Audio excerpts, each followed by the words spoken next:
Assalamualaikum warahmatullahi wabarakatuh. Waalaikumsalam warahmatullahi wabarakatuh. Sahabat Wilip Online kembali lagi dalam program podcast. Saat ini di rumah Wilip sudah kedatangan Kang Hundusi Hambali. Hundusi Hambali, Ketua Komite Penyelamat Kearifan Lokal Cilegon. Ya. Pripun kabar ya Kang Set? Alhamdulillah sehat walafiat. Gimana Sehat. Kang Pram, sehat? Sehat, alhamdulillah. Oke.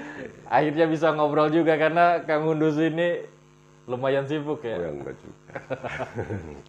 Tapi di tengah kesibukannya ini menarik. Kenapa masih memikirkan kota Cilegon yang lagi rame? Sebelum ke cerita selanjutnya, pengen tahu dulu deh, Komite Penyelamat Kearifan Lokal itu apa, Kak? Baik, terima kasih.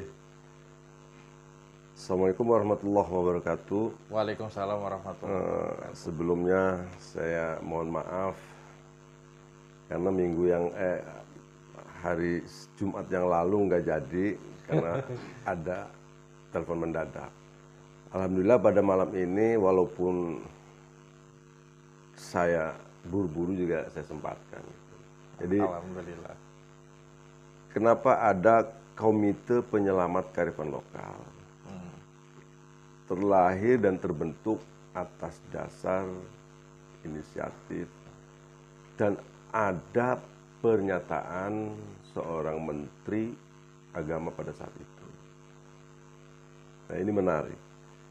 Yang menyatakan bahwa masyarakat Kota Cilegon pada saat itu sudah clear dan mengizinkan sampai kelurahan dan kecamatan. Hanya wali kota saja yang tidak mengizinkan.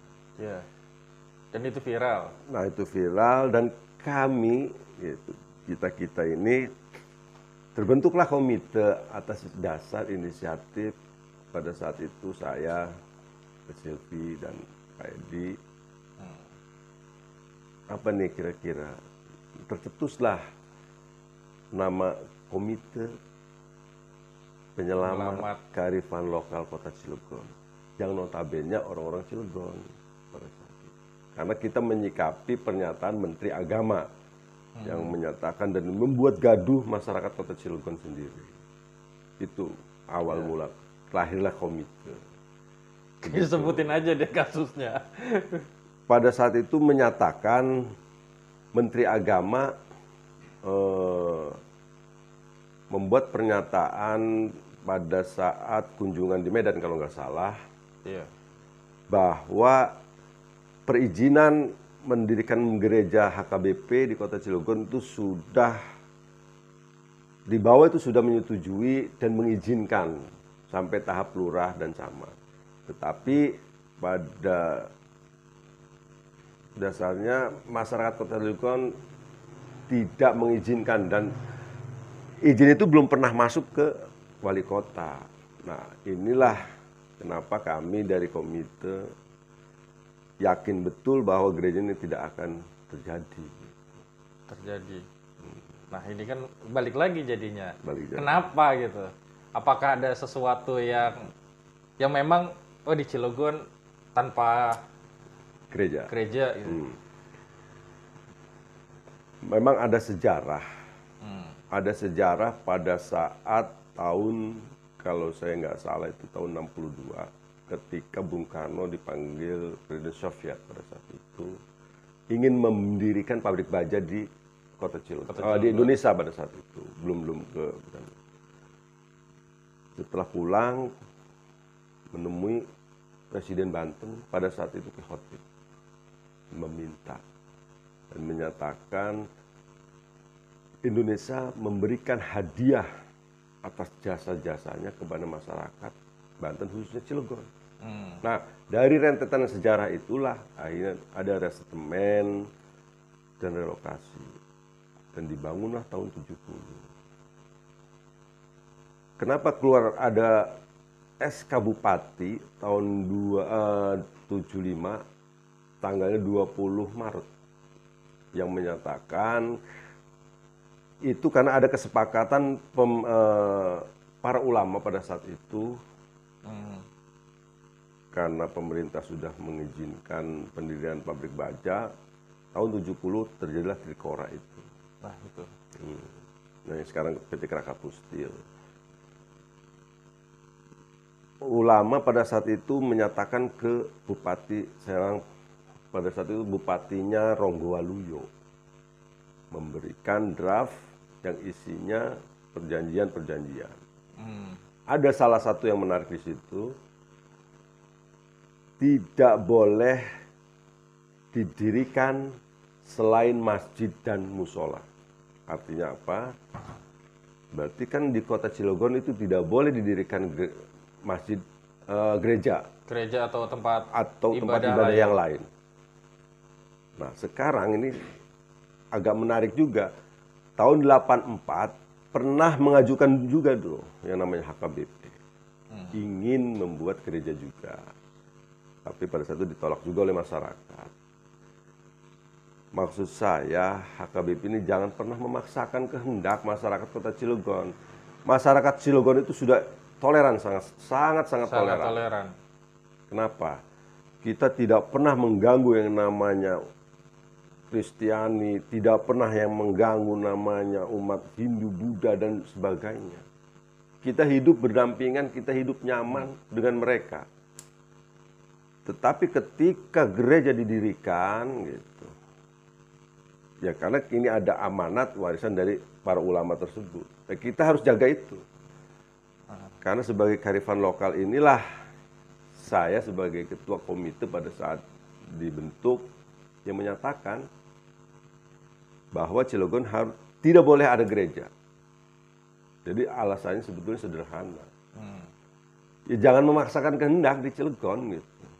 Ya, karena bagaimanapun juga di surat tahun 1975 itu juga kan ada amanat orang tua kita. Ada amanat para ulama dan kesepuhan pada saat itu. Iya, ya orang tua kita. Orang tua kita dulu. Orang tua kita dulu di kota Cilegon. Karena apa? Ya rentetan peristiwa kalau dijelasin panjang gitu. Panjang. Kayaknya nonton video sebelumnya aja ada gitu. Iya, makanya gini kan. HKBP ini kan selalu memaksakan kenapa membangun gereja di komunitas orang Muslim. Nah ini sangat menarik juga ini. Ternyata kan di kampung Cikuasa Sumberwuluh itu kan tidak ada mayoritas yang penduduk Kristiani di daerah situ. Artinya mereka mengklaim bahwa Kristiani di kota Cilegon itu ada 5.000 sampai sekian ribu. Nah ini jangan sampai alibi-alibi seperti itu, hoak-hoak seperti itu diomong seolah-olah Cilegon ini kota intoleransi. Iya, karena kan sekarang apalagi di konten Instagram, malah Instagram pejabat di Cilegon diserbu, terus trending topik di Twitter, bahkan banyak video-video bermunculan di YouTube yang mohon maaf ya, tidak sesuai dengan realita. Apa yang disampaikan oleh mereka. Iya, apa yang disampaikan sama mereka itu tidak mengetahui Cilegon, apalagi sejarahnya. Ya, punten. Orang-orang yang di konten video-video tersebut, terutama Ade Armando gitu kan, itu hoax gitu. Yang menyatakan bahwa masyarakat kota Cilegon itu ada 13 juta. 13 juta. Dan umat Nasrani sendiri itu 10%, berarti kan 6 juta. Sementara di Cilegon hanya ada 400.000 penduduk. 400.000 penduduk. Nah ini harus diluruskan juga. Gitu. Jangan seolah-olah mereka yang nggak tahu dan paham tentang Cilegon menyerang. Gitu. Perlu kita ingatkan, Cilegon itu dari dulu sampai detik ini toleran. Sangat toleran. Sangat-sangat toleran. Makanya kenapa orang tua kita mengajarkan yang namanya kata wong Cilegon ini adab.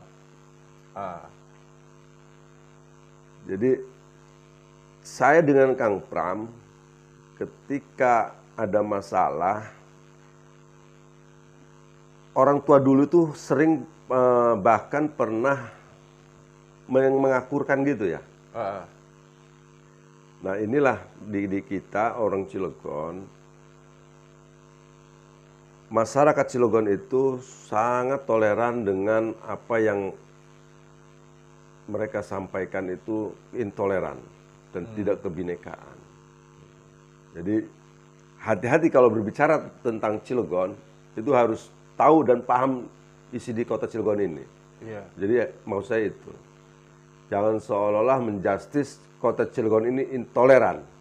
Jadi hati-hati kalau berbicara di kota Cilegon. Jadi gitu Kang Pram. Iya. Jadi sambil ngopi dulu nih ya. Boleh, silakan. Sekalian. Soalnya kalau dilihat dari sejarah, tidak ada konflik antara masyarakat yang disebabkan oleh perbedaan keyakinan. Bahkan kalau dilihat di kawasan kota Cilegon aja, karena saya kan tinggal di Purwakarta agak ke pinggir lah gitu. Di Cilegon itu kan sampai sekarang masih banyak masyarakat keturunan Cina dan rumahnya juga masih ada gitu, dan itu hidup rukun aja dari dulu gitu.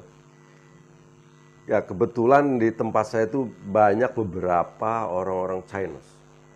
Bahkan saya sebelah depan rumah saya itu persis orang Chinese. Bahkan punya kontrakan di situ.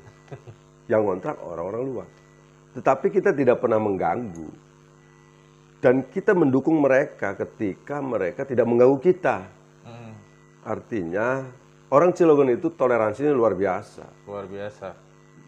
Khususnya Banten dan Cilegon ini sangat toleransinya luar biasa, Kang Pram. Jadi jangan seolah-olah Cilegon ini ketika gereja tidak diberikan izin, mereka selalu bilang intoleran.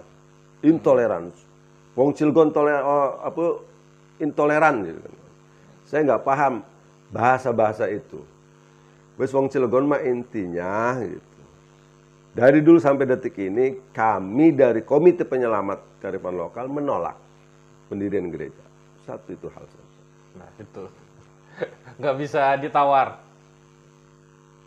Jadi kalau ditawar-tawar, ini bukan jual beli. Ini bukan jual beli. Ini bukan jual beli, makanya kita tidak bisa ditawar-menawar. Gitu. Dan kepada HKBP, tolong jangan memaksakan kehendak untuk membangun suatu tempat ibadah, ya gereja contohnya. Kita flashback ke belakang. Kalau kita berbicara saudara-saudara kita yang di luar jauh sana gitu. Ketika membangun masjid, mereka tidak pernah memaksakan kehendak. Dan itu tidak disebut intoleran oleh pihak lawan, oleh pihak netizen dan buzzer itu. Nah, kenapa ketika gereja dilarang di Cilegon, wong Cilegon ini disebut intoleran. Nah, ini juga kan nggak seimbang. Gitu. Jadi menurut saya apapun itu, wong Cilegon itu, Banten dan Cilegon khususnya, itu toleransinya sangat luar biasa dan sangat tinggi. Begitu Kang Pram. Sangat tinggi, apalagi ketika PT Krakatau Steel beroperasi. Di situ kan banyak sekali karyawan dari berbagai daerah, berbagai suku juga datang. Ya kan? Ketika Krakatau Steel berdiri, karyawan itu dari luar Cilegon, dari luar Banten. Itu hampir 80% itu dari luar. Pernah ada gejolak ketika PT Krakatau Steel merekrutmen karyawan dari luar Cilegon. Tidak pernah ada. Wong Cilegon nyaman, wong Cilegon toleran ketika mereka jadi pejabat di PT Krakatau Steel, ketika mereka jadi direktur di Krakatau Steel, wong Cilegon enak-enak aja. Slow aja. Santai-santai saja, slow gitu. Slow. Nah itulah toleransinya. Apalagi sekarang bukan hanya ya pabrik Krakatau Steel, tapi udah ada ribuan pabrik yang ada di Cilegon, di kawasan itu kan udah padat banget. Sangat luar biasa. Sangat luar biasa, bahkan bisa mendatangkan warga negara asing. Ribuan dari Eropa, dari Korea, apalagi sekarang Korea paling banyak. Betul. Ya. Nah itulah. Suku di Cilegon banyak. Negara asing di Cilegon banyak. Karyawannya dari luar banyak. Nah ketika, alhamdulillah sekarang, wong Cilegon ya walaupun 10% sampai 20% masyarakat Cilegon sudah bekerja di PT Krakatau Steel dan perusahaan yang lainnya, tetapi kan mereka tidak pernah menuntut ingin jabatan yang lebih tinggi. Hanya satu, kita nganggur, tanah ini dulu tanah moyang kita gitu. Lai swayai baik begitu tuh. Maksudnya begini Kang Pram. Aja ketika tanah pada saat PT Krakatau Steel meminta itu, nah sekonyong-konyong orang ini meminta gitu loh. Meminta wong wis wong Cilegon menjadikan ati jeung jog daging gitu. Kira-kira seperti Kira-kira seperti itu ya. Nah, balik lagi ke perjanjian di tahun 1975. Itu kan udah lama banget. Ya. Dan Cilegon sudah berdiri sebagai kota madya tersendiri. Sudah terlepas dari Kabupaten Serang kan. Nah, untuk perjanjiannya ini kan sampai sekarang belum ada. Belum ada yang baru ataupun yang ganti. Berarti masih tetap menjadi pegangan untuk saat ini. Ya, sekarang tergantung kepada wali kotanya. SK 75 itu dibuat oleh Ronggo Waluyo. Tahunnya tahun 75. Memang sudah 47 tahun. Komite Penyelamat Kearifan Lokal akan mendorong kepada wali kota untuk meng-SK-kan SK 75 itu menjadi SK yang terbaru. Rujukannya SK 75. Nah, mudah-mudahan wali kota bisa menyetujui usulan dari komite ini. Jadi begitu, Kang. Berarti dari perjanjian yang sudah ada kemudian akan diperbaharui. Insya Allah akan diperbaharui ketika ada rujukan tahun 75 ini. Sudah ada komunikasi sama Pak Wali Kota? Komunikasi alhamdulillah sudah, tinggal nunggu waktu saja. Kapan? Ya mudah-mudahan dalam dekat ini bisa direalisasikan. Tapi kemarin hasil dari Wali Kota datang menemui Menteri Agama itu mempengaruhi nggak? Mempengaruhi apa ini? Ya mungkin kan konsistensinya gitu maksudnya. Apa sih yang didapat ketika Pak Wali Kota dipanggil sama Pak Menteri? Ya sebetulnya ketika Pak Wali dipanggil oleh Menteri Agama, nggak datang pun nggak ada masalah. Tapi kan secara perizinan, HKBP yang menginginkan ada gereja di Cilegon, banyak sekali manuver atau apa ya, cara untuk bisa mendapatkan perizinan itu. Bahkan di berita sampai ke partai politik segala minta dukungan di parlemen gitu. Ya itu sah-sah saja. HKBP meminta izin ke dewan, bahkan sampai ke presiden. Ke presiden. Nah, ya ketika masyarakat Kota Cilegon menolak, ya jangan memaksakan. Kalaupun presiden mengizinkan, ya silakan saja di tempat lain. Gitu. Jangan di Kota Cilegon. Karena Kota Cilegon sudah ada sejarah dan perjanjian antara ulama kesepuhan pada saat itu. Nah itu warisan. Itu harus kita jaga amanah itu. Iya. Itu Kang. Luar biasa, saya agak ngeri jadinya. Santai aja. Santai. Insya Allah, insya Allah. Insya Allah. Nah ini kan berarti dari kearifan lokal juga siap pasang badan. Insya Allah.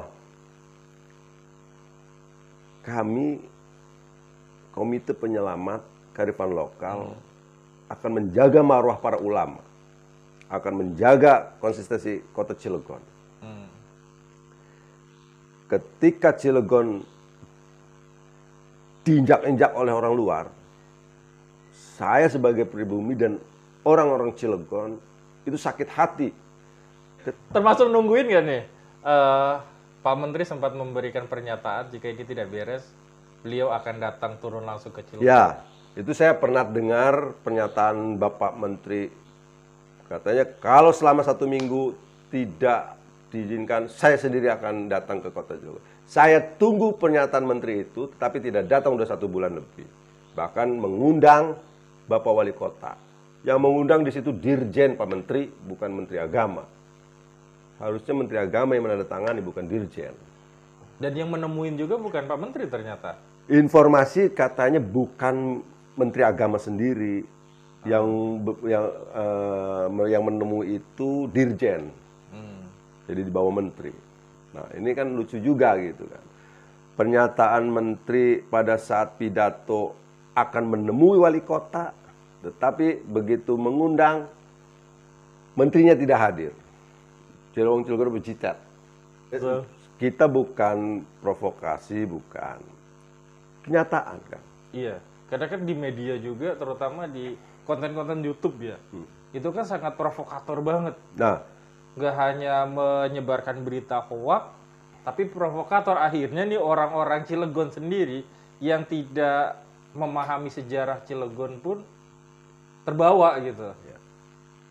Jadi yang bikin YouTube buzzer-buzzer itu, kalau tidak memahami dengan kota Cilegon, jangan coba-coba memprovokasi seolah-olah Cilegon itu intoleran.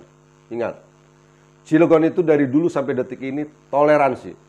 Jadi Anda yang bikin konten di YouTube dan video-video, hati-hati. Berbicara dengan masyarakat Banten, khususnya Cilegon. Karena masyarakat Banten, Cilegon, toleransi. Jadi ingat Ade Armando, Anda jangan coba-coba memprovokasi dengan bahasa-bahasa hoak Anda. Begitu. Terakhir deh, statement closing nih. Wih, apaan terakhir tuh? Kan yang penting poinnya udah dapat. Ya, siap. Poinnya udah dapat. Yang bisa disampaikan dari Kang Hundusi nih, statement closing. Oke, terima kasih Willip Online. Saya diberi kesempatan untuk podcast pada malam ini. Jadi dalam diskusi ini saya hanya mengingatkan kepada semua pihak, khususnya mereka-mereka yang tidak memahami tentang kota Cilegon, jangan statement masalah Cilegon seolah-olah Cilegon intoleransi. Intinya, kami Komite Penyelamat Kearifan Lokal Kota Cilegon tetap menolak pendirian gereja di Cilegon. Itu saja. Jadi, jangan ditambahin lagi. Jangan ditambahin. Pengennya sih nambah, cuman waktunya juga nih obrolan kita. Baik, siap. Terima kasih Kang Hundusi. Siap. Salam ke teman-teman yang di kearifan lokal. Siap. Siapa yang belum kesini, Teh Silvi ya? Iya. Ya nanti deh kita undang. Baik sahabat Willip Online, terima kasih sudah menyimak obrolan kami. Sampai jumpa pada program podcast selanjutnya. Saya Mang Pram, pamit undur diri. Assalamualaikum warahmatullahi wabarakatuh. Waalaikumsalam warahmatullahi wabarakatuh. Takbir! Allahu Akbar.